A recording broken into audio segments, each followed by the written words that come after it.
everybody, I'm Natalie. And I'm Max. And we're cruising Israel for ILTV.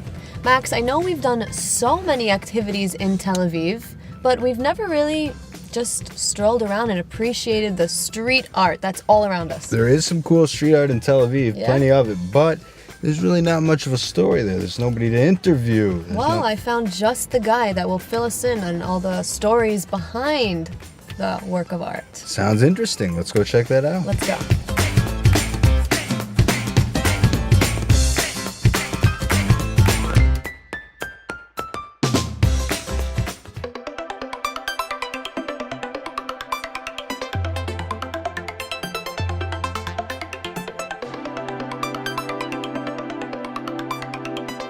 It turns out art is not only kept on the inside of museums anymore, but it has been brought out on the streets of Tel Aviv.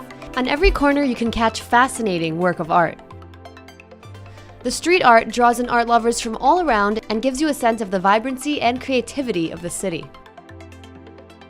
Many people see it as street art or graffiti. I see it as layers of urban reality. So we can talk about words here, we can talk about images, we can talk about who wrote what, why. Florentine in South Tel Aviv has a very different vibe than the rest of the city. You can find many different cultures, from Greek and Turkish residents to Eritrean refugees. The neighborhood's narrow streets has it all. So for the more trendy spots in Tel Aviv, we're going to have to go a little more down south, where the hipsters and the artists and all the designers call this place home. So Guy, you're going to take us on a tour in Florentine. Why don't you tell us what we're going to see today? I don't have a clue. What do you mean you don't have a clue? Well, the walls keep changing and we have to improvise. I have a general idea, Okay. but let's be surprised by the walls. All right, I'm with you. It's just behind you, you know. So basically you can see here an array of stuff. Street art, text, stencil, someone wrote a poem, cats. It's not done by the same artist, so Right. every day it's a bit different. Then you have Homer Simpson here, sitting on a sofa. And then 269, which is vegan activist. So why don't you tell us about each picture over here? I'm sure each one is its own message. Right, so some of the things, for example, like En Shum Sikui, there's no chance. I don't know who wrote it and why. It's an open question to us. But this one, boys just want to have fun with this stencil of this guy. For 2 years, I didn't know what was this story. Until one day someone stopped me in the street and said, my friend made it after this guy cheated on her. Oh. And she took his photo, made a stencil, wrote, boys just want to have fun, and made it on all the walls in the neighborhood. Wow, that So is how do I find out about these stories? Word of mouth, talking to people, talking to strangers, being a bit of a street rat. For example, these cats, made by Yael, I don't know anything about it. They come in different shapes and colors, and they just appeared one day in our neighborhood. Maybe one day I'll find out. Until now, I wasn't able to. Then the text, אי אפשר להרוג אותי כל יום, you cannot kill me every day, by Just. It's a woman that writes stuff on the wall, sometimes quite disturbing text. Guy utilizes these texts on the wall to teach Hebrew on the streets. Through his special teaching method, tourists can be enthralled by the street art, all while learning another language. Even if you don't read Hebrew, I teach you one letter. This is a letter called Shin. Then you fly home with one letter in your pocket. You might have an appetite to start learning Hebrew and get interested in what's happening. So you basically never know what you're going to see, what you're going to get here on the streets of Florentine. There's always going to be a new symbol, a new picture, a new hidden message that we're going to find out. Exactly, and also I cannot get too attached because this might not be here tomorrow. So I might love it and like, you have to see it and it's not here. So I have to accept the fact that we're going to look at what we have right now on the walls. All right, well, let's continue. Let's go. Well, of course, everyone knows who this character is from the classic TV series, The Simpsons. Yeah, so Mr. Burns here is saying excellent. You can see the text. Yeah, So already, catchphrase. already interesting because we have text here in English. We're in Israel. Is it in Hebrew? Is it in English? These decisions are really interesting. But I want to show you something interesting. If you look here, you can see a little creature. And feel free to touch the art because we are not in a museum. Nobody will tell you off. And this is another piece by another artist called Imaginary Duck. That's her name. It's a woman. She places ducks and other figures in the public sphere. And you can see that Shomrat, the girls that love The Simpsons and made Mr. Burns, went around it and kind of respected the place, respected the earlier piece. Do you see these perler beads? Do you see anything here? Not really. Really? Yeah, What is that? it's a tough one, so not everybody can see it. There's a guy, that's his head. Uh-huh. And Laying down? He's sitting on a unicycle. Oh, okay. That's the unicycle. And that's the seat in blue. And this was made by Mr. Leaf. L-E-A-F, Leaf, because his name is Aleh in Hebrew, which is a tree leaf. And he takes these small pearl of beads and creates small figures. So it's all these little small intricate details that you have to have the eye for. And officially, I have to say, this is illegal. So officially, it's illegal but tolerated by the city. Someone here really likes The Simpsons. I'm seeing characters all over the place. Yeah. So I'd like to show you is just here on the right.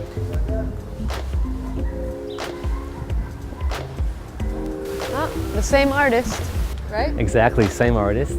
The more you wander the streets and observe the work of art, the more you will be able to recognize their work, whether it's from their signature or just by the repetition. So if you look at this one here, it looks like a real curated art with the frame and the collage, the beads, the words, the stars.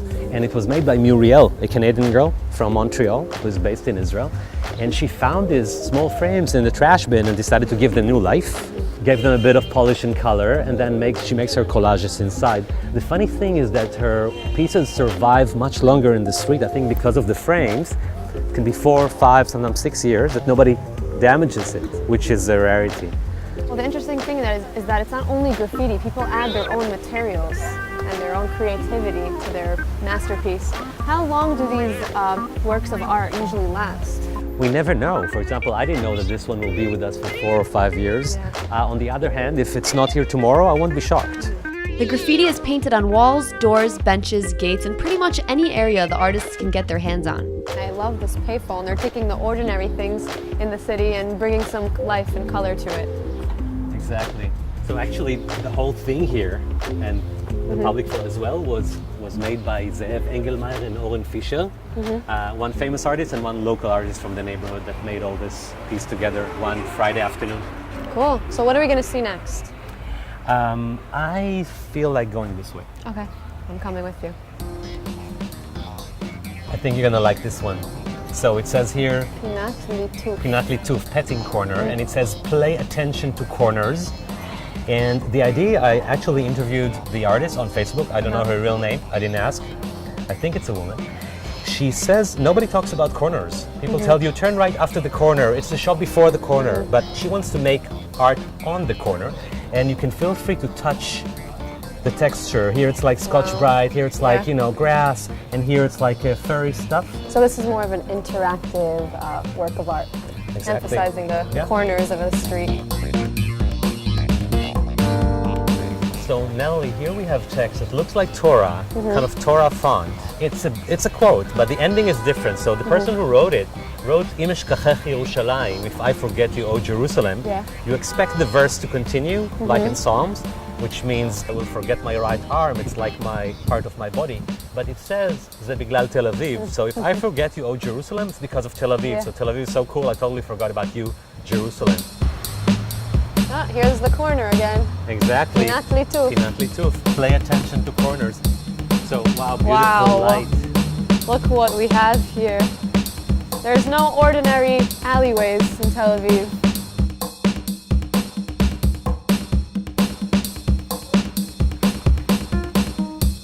Wow. This is beautiful. I call this place the Piazza because it's like a square. So what exactly goes on here between these alleyways? Is it just an abandoned area for artists? So no, during the daytime, this is a functioning area of workshops of carpenters, upholsterers, welders, etc. Once they go home, come the people that do art and street artists and people who write stuff.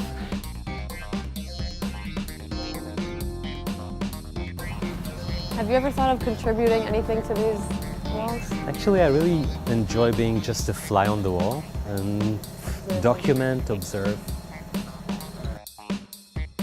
The city's colorful character attracted many artists and designers who created working spaces out of old and run-down buildings. Well, Max, that was really fun. I actually really enjoyed that. Yeah, who knew that all that artwork had such a story behind it? Not me. So you hungry? I'm always hungry. What do you have for me? How about a farmer's market where they got all kinds of unique produce, even including some things that had never been before seen in Israel? Yes, I wanted something fresh and healthy today. I got just the place. Let's do it.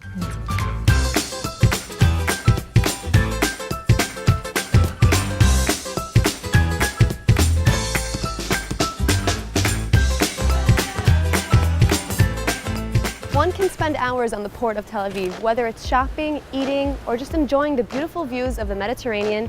But today we're not here for that. We're going to head to the upscale farmers market where we'll find all sorts of great Israeli produce. The colorful market is visited by thousands of foodies, tourists, and locals, all enjoying some of the market's freshest produce that's impossible to find elsewhere. So Natalie, welcome Thank to you. the Ports Market in this lovely sunny day in the port of Tel Aviv. This market actually originated as the first farmers market in Israel in 2008. And this is one market that you can find the best produce in Israel and really varieties you can't find anywhere else. Wow, well, Tel Aviv is known for its endless markets, so let's check this one out. The marketplace is known for having the most premium produce, and just by strolling around, you can enjoy the tastes and smells of Israel's freshest food. The wide and unique selection is locally sourced and from around the world.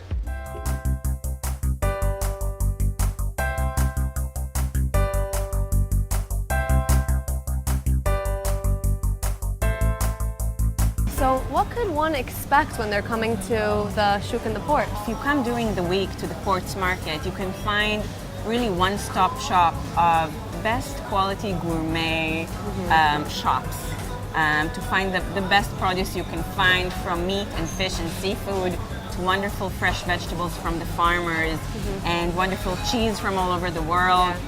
There are plenty of vegetables that come in weird yet admirable forms. You can mix and match with the multicolored carrots, or how about a sweet white strawberry? We have several colors of carrots, purple carrots, yellow and white carrots. Together they make the orange carrots.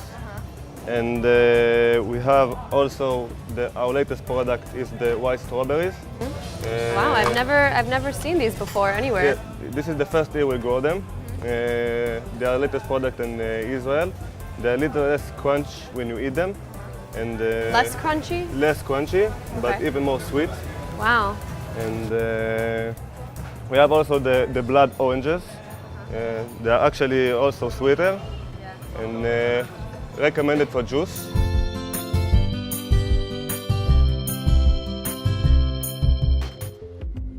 The farmers market offers a really wide range of exotic vegetables, with 15 different kinds of tomatoes that can't be found anywhere else. I've seen some pretty odd colored fruits and vegetables here at the market so far. A yellow zucchini, purple carrot, and a purple potato. I guess you could say you could come here if you're looking for something a little bit different. So we always say our market is amusement park for foodies. And I think that's the best definition because we originated with the farmers market. So we have the most amazing varieties Israel has to offer, from purple potatoes, purple carrots, white eggplants, all special produce Israel has to offer, you can find it here. Wow, after hearing all that, I can't wait to fill up some bags and take it home with me. Absolutely. The market is also home to the original Bread's Bakery. As you pass by, you can smell the aromas of the fresh and savory baked goods. Like you can see, every morning we've got new breads, fresh breads and sweets and baked good. We became such a success that we even opened up like 3 stores in New York. The classic Jewish dessert called a babka is filled with Nutella. The layered cake is chewy, moist, and has become an Israeli and American favorite. Ever since I moved to Tel Aviv, food shopping has become a pretty fun task. Everything is so colorful and fresh, I can't wait to take it home.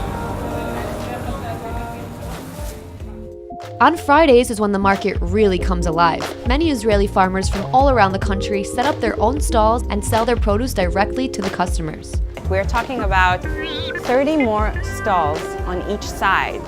And just the market becomes this one huge market with so many farmers, small producers of local cheese, local olive oil, candy, tahini, and halva. And it's really the only place where you can meet Israeli farmers, Israeli producers.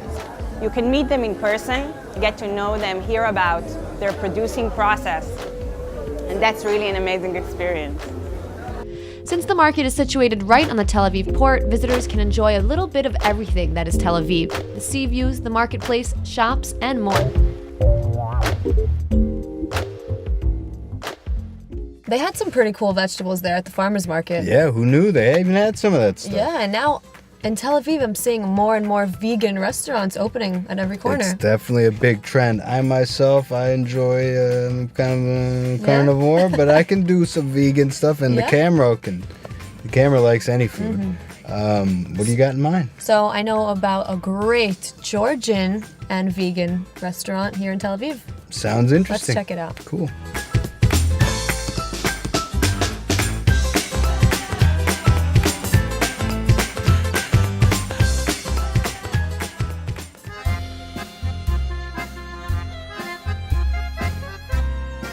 Israel is home to the largest percentage of vegans per capita in the world. With over 400 vegan restaurants, the Jewish state is steering toward leading the vegan revolution. One restaurant has stood out in the Tel Aviv scene for many years and has combined the vegan and Georgian cuisine. Hospitality is said to be the cornerstone of the Georgian culture. But not only that, with the right company, good food, and even better drinks is what Nanuchka is all about.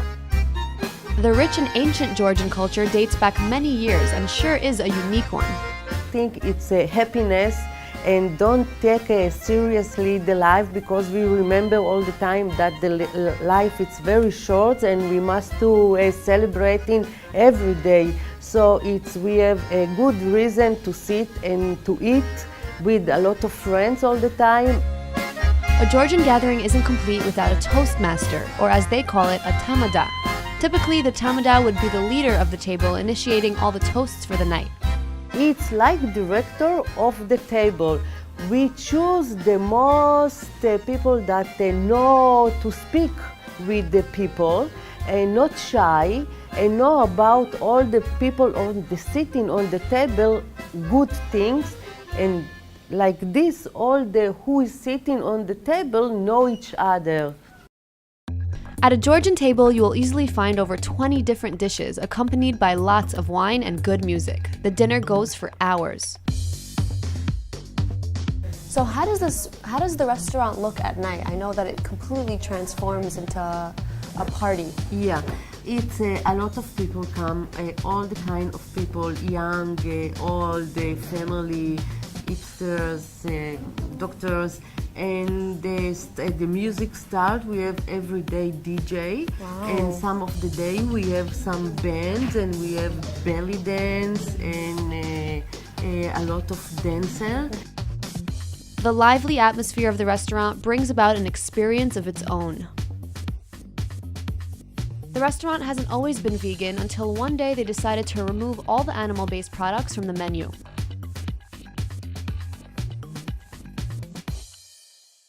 Were you worried at all that the customers wouldn't be so happy with this change? Of course I'm worried, of course, but I understand that it's better for all the reasons to be vegan, for the earth, for the healthy. So I know that the Georgian cuisine consists of a lot of slow-cooked meats. So what kind of alternative do you use for that? So we have the most good and tasty shawarma, I think, in Tel Aviv, but we do it in seitan. Khachapuri is also a traditional Georgian dish made of cheese-filled bread, but the vegan restaurant brings their own variations to each dish. We put tofu, soya, and nana leaves, and it's very tasty. It's only with mushrooms. The original khinkali consisted of meat inside? Yeah, but in Georgia they do it with mushrooms also. When experiencing Georgian culture, the wine cannot be forgotten, as it is the main symbol for the source of life. What, you have to bang on it? Yes. You have to break it? Yes. To open it, you have to No, break the only bottle. this one. Not all the bottles, only this one.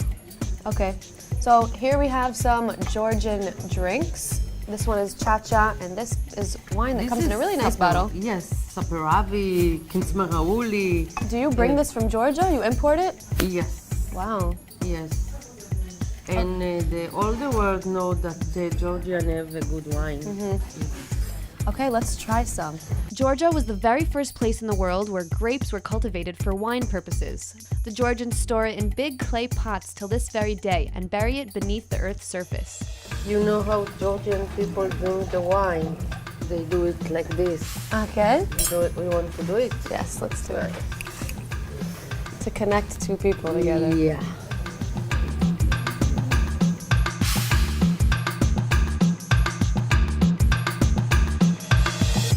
This restaurant is probably one of the most homiest places I've been to. And it kind of reminds me of my grandmother's house because I have some Eastern European in me as well, with the vintage furniture and the chandeliers and the couch. Yeah, I think it's because it's woman restaurant. Yeah. Because It's run by a woman. Yeah, because I like that they speak with people, with the customers, also with the walls. It's a lot of art of artists, painters, very famous painters in Israel. So to really get immersed in the Georgian culture, you must eat well, drink well, and enjoy the good times at Nanchka's restaurant. Well, that's it for us this week, folks. Thanks for tuning in. Join us next time as we cruise the country and show you the best Israel has to offer. Bye.